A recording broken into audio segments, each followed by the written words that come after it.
I want to tell you about the day my in-laws erased me from the family photo and how they had no idea what that mistake was about to cost them. My name is not important.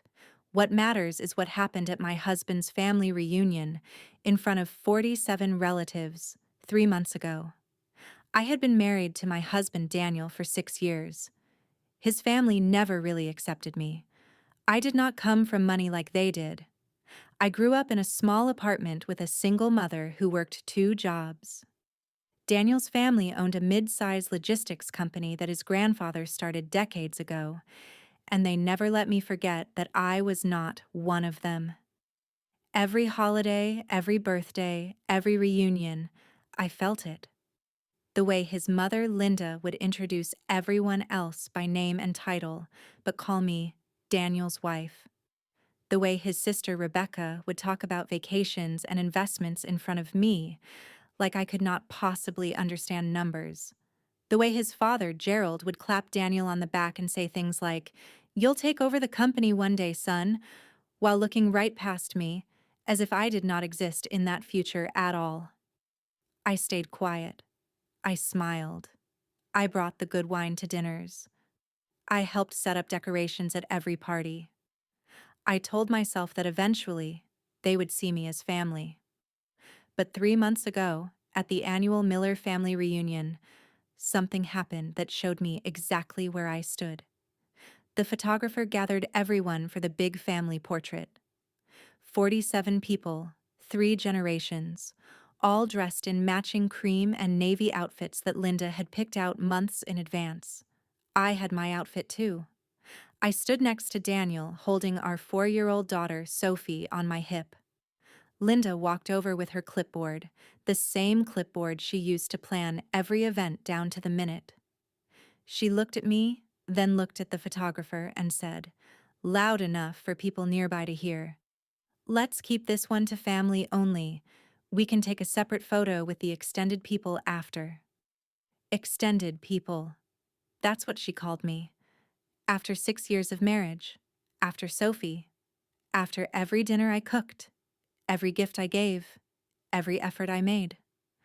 I stood there frozen for a second, my face burning, while Daniel's cousins and aunts shuffled around me to get into position.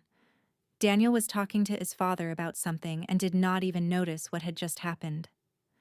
I quietly stepped back, still holding Sophie, and watched 46 people arrange themselves for the portrait, without me.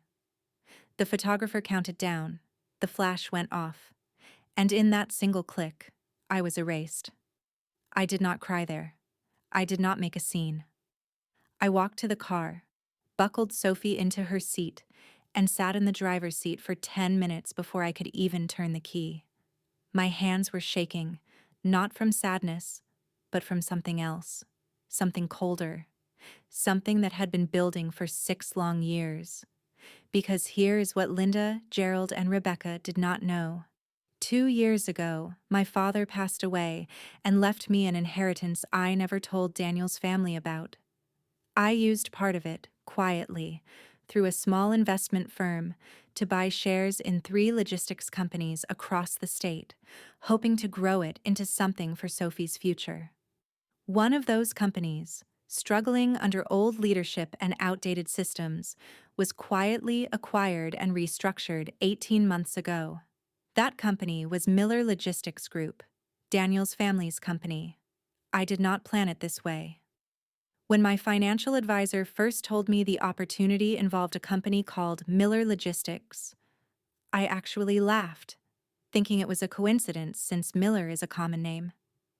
It was only after the paperwork closed that I realized this was Gerald's company, the one he built with his father, the one he bragged about at every dinner, the one he said would go to Daniel one day. I now owned 40% of it.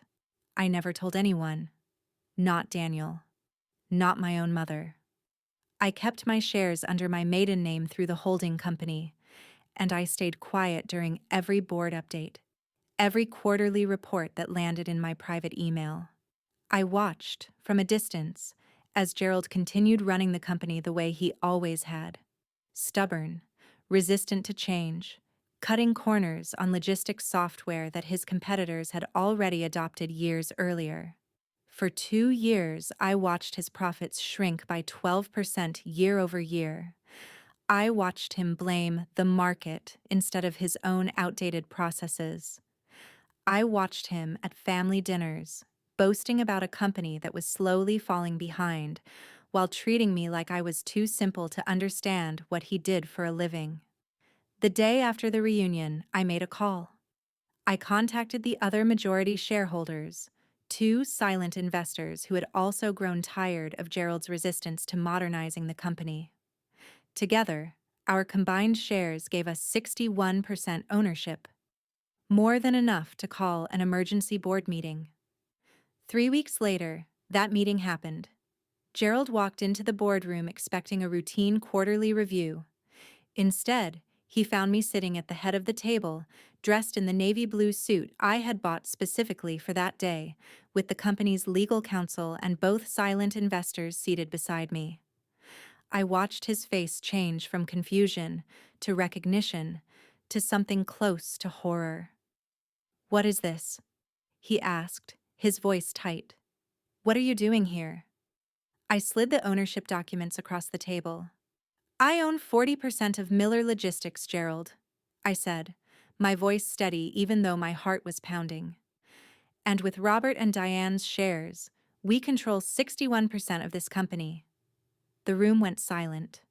Rebecca, who had been called in as the newly appointed VP of Operations only a year earlier, dropped her pen. "This is not possible," Gerald said, shaking his head. "You don't even work in this industry." "I don't need to work in it," I said. "I just needed to watch someone run it into the ground for 2 years while treating me like I was invisible." I explained everything calmly: the declining margins, the outdated software, the three major clients who had already started quiet conversations with competitors because deliveries were consistently late. I had done my research. I had the numbers memorized down to single decimal points, because for 2 years, this had been my quiet obsession: understanding a company that its own leadership refused to modernize.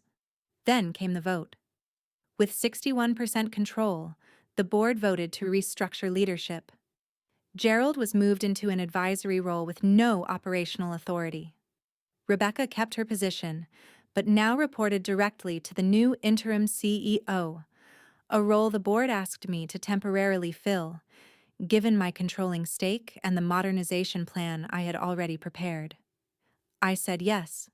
Daniel found out that same evening when Gerald called him, furious, demanding to know if his own wife had sabotaged his family. I sat Daniel down and told him everything: the inheritance, the shares, the 2 years of silence, and yes, the reunion photo that pushed me to finally act. I watched something shift in his eyes as I spoke. Not anger at me. Something closer to shame, for the family he had grown up defending. 6 weeks later, Miller Logistics posted its first quarterly profit increase in 3 years. New software cut delivery delays by 34%. Two of the three clients who were about to leave signed extended contracts instead. And at the next family gathering, a small dinner, not a reunion this time, Linda approached me in the kitchen. She did not apologize, not directly. Instead, she asked, quietly, if I would consider being in the next family photo. I looked at her for a long moment. "I'll think about it," I said, the way I thought about being called extended people for 6 years. I did not need their photo anymore. I had built something they could never erase, a seat at the table that was mine, permanently, whether they liked it or not. There is one more part of this story I have not told anyone outside my own family until now. A month after the boardroom meeting, Rebecca asked to meet me for coffee. I almost said no. Part of me still remembered every dismissive comment she had made over 6 years. Every time she talked about real work in front of me like I would not understand. But I went anyway, because I was curious what she wanted. She sat across from me, stirring her coffee for a long time before she spoke. I didn't know, she said finally, about the shares, about any of it. I want you to know that I never agreed with how Mom treated you at the reunion. I studied her face, trying to decide if I believed her. You stood there, Rebecca, I said.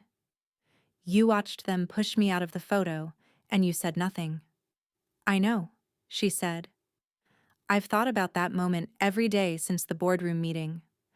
I was managing a team of 29 employees that year, trying to prove myself to Dad. I let that blind me to what was happening right in front of me. 29 employees. That detail stuck with me because it was such a small, specific number, the kind of thing you say when you are trying to sound honest instead of rehearsed. We talked for almost 2 hours that day. She told me about growing up under Gerald's shadow, about being told for years that she would never run the company the way a son would, even though she was the one who had gotten the business degree, the one who had worked unpaid summers in the warehouse learning the operations from the ground up. In some strange way, I realized Rebecca had been erased too, just in a different picture, for a different reason.